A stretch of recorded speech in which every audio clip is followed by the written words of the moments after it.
juvenile who carjacked them. It makes you feel like you did something wrong, and like your own mayor isn't supporting you. It's just makes you feel like as the face of the city that she does not care about the victims. I thought I would get closure in that trial, and it opened up a whole new wound. Both women became victims of the same 13-year-old last September in separate incidents.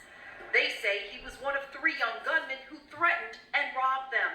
I open my door and there's a child in my face, yelling at me to get out of the car, leave my keys, or else he's gonna shoot me. He, had the gun, and he was like, I have a weapon, give me everything you have. Both women gave up their cars and belongings, and both say their lives were changed forever. I feel like my life is threatened every single day, and I just wait for the next moment that a gun could get pulled out of me, or... It gives you anxiety, and since this, I've had anxiety. Putting their fears aside, both women, and even a 3rd victim, testified in court against the juvenile, and Judge Renard Darinsburg found him guilty. Yesterday, Judge Darinsburg sentenced him, and the victims say they were taken aback when Mayor Cantrell walked into the courtroom. And someone approaches us, and she goes, I'm gonna warn you, the mayor is sitting on the other side. Because it's, your city obviously doesn't care, and, the city is,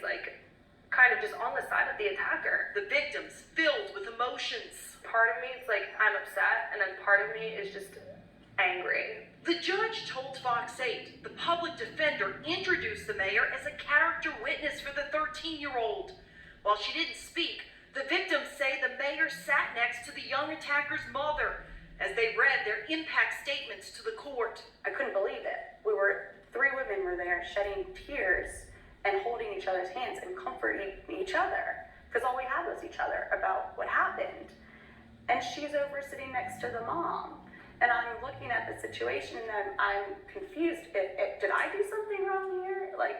Was I at fault for something? That's what it felt like. Where's her support? Who does she support in the city of New Orleans? It's just it's crazy to me. The judge sentenced the 13-year-old to 3 years suspended sentence, meaning no jail time. The judge told Fox 8, outside influences do not impact my decisions. My decision was based on the best interest of the juvenile and the community, as the youth participated in 8 months of programming and remains compliant. There has to be some sort of consequence for an action that has traumatized and terrorized 3 innocent women, and impacted our lives. While the victims aren't happy with the sentence, they say the mayor's support for the young criminal made them feel victimized all over again. She didn't support us in this. There was no support from any aspect of the city, and that was horrible.